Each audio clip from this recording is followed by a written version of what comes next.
अगर आप भी TRE-4 की कर रहे हैं तैयारी और TRE-4 की वैकेंसी के लिए आपको भी है इंतजार, सरकार आपकी मांग नहीं सुन रही है तो आपके लिए जरूरी खबर है। देखिए, बिहार में नए नवेले शिक्षा मंत्री बने मिथिलेश तिवारी ने TRE-4 अभ्यर्थियों को राहत की सांस लेने को कह दिया है। मिथिलेश तिवारी कहते हैं कि इंतजार कीजिए, अभी अभी तो हम शिक्षा मंत्री बने हैं और आप सड़क पर उतर गए, हमें थोड़ा तो वक्त दीजिए और हम विश्वास दिला रहे हैं कि हम आपके लिए काम जरूर करेंगे। ये कहना बिहार के नए शिक्षा मंत्री का है। जो याद देखिए, मंत्रिमंडल विस्तार होता है और विस्तार को 24 घंटे भी पूरे नहीं होते कि छात्र पटना की सड़क पर उतर जाते हैं और हाल ऐसा हो जाता है कि TRE-4 अभ्यर्थियों के ऊपर लाठी चार्ज करना पड़ता है। और उधर जब मिथिलेश तिवारी पदभार संभालते हैं शिक्षा मंत्री के रूप में, तो उनसे जब सवाल किया जाता है कि TRE-4 अभ्यर्थियों को आपसे बहुत उम्मीद है, आज सड़क पर भी उतरे हैं और उनकी जो मांग है उस पर कोई सरकार एक्शन नहीं ले रही है, इस पर आपका क्या कहना है? तो उसका जो जवाब मिथिलेश तिवारी ने दिया है वो सुनने लायक है और वो सुनकर TRE-4 के अभ्यर्थी जो है वो राहत की सांस लेंगे। ऐसा हम इसलिए कह रहे हैं क्योंकि मिथिलेश तिवारी कह रहे हैं कि आप हम पर विश्वास कीजिए, हम आपको पूर्ण विश्वास दिलाते हैं कि एक हफ्ता वक्त दीजिए, एक हफ्ता में सारी चीज़ों को हम समझेंगे और उसके बाद वैकेंसी पर ऐलान करेंगे। क्योंकि देखिए, पहले से ही चुनाव के वक्त से ही वैकेंसी की खबरें बाहर आ रही थी कि जल्द ही ऐलान होगा, जल्द ही ऐलान होगा। एस्टेट परीक्षा भी हो गई, लेकिन अब जो TRE-4 नोटिफिकेशन है वो इसलिए रोकी गई है क्योंकि TRE-4 वैकेंसी से पहले साफ साफ शब्दों में सुनील कुमार ने भी एज ए शिक्षा मंत्री कहा था कि बिहार में जो सर्वे चल रहा है, बिहार भर में कौन से शिक्षक की कमी है, कहाँ किस स्कूल में कितने शिक्षक हैं, सर्वे के बाद डेटा कलेक्ट किया जा रहा है और डेटा कलेक्शन के बाद वैकेंसी पर ऐलान होगा। अब डेटा कलेक्शन हुआ नहीं हुआ ये शिक्षा विभाग में मिथिलेश तिवारी को देखना होगा, क्योंकि बीच में नई सरकार बन गई, मंत्रिमंडल विस्तार भी अब हो गया है, तो सारा फोकस बिहार के विकास पर है। और मिथिलेश तिवारी ने क्या कुछ कहा है TRE-4 अभ्यर्थियों से, आप खुद सुनिए आगे इस वीडियो में।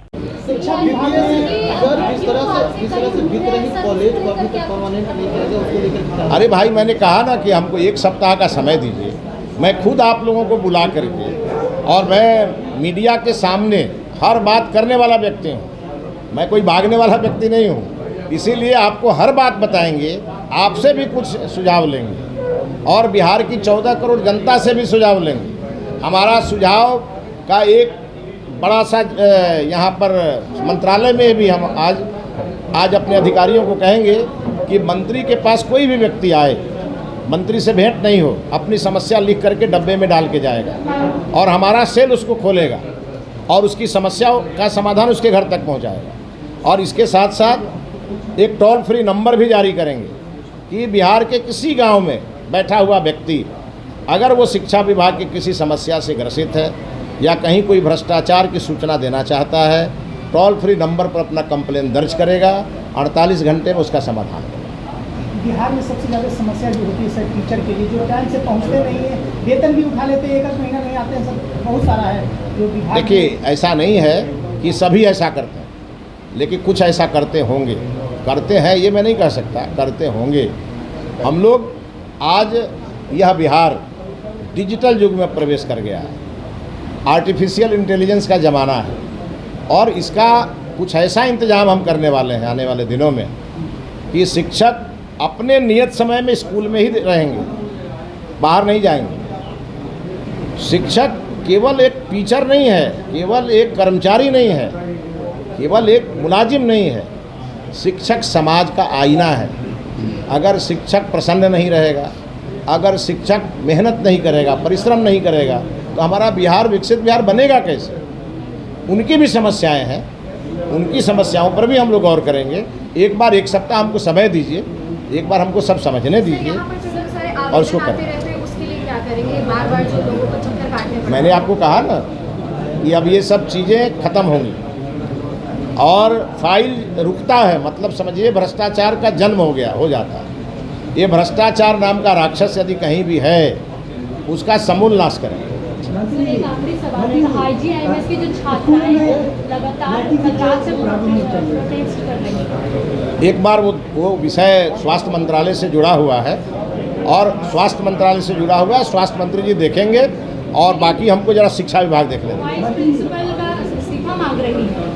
एक बार वो विषय देख, और भी लोग हैं ना जो देखेंगे, अब हमको जरा शिक्षा विभाग में संभालने दें।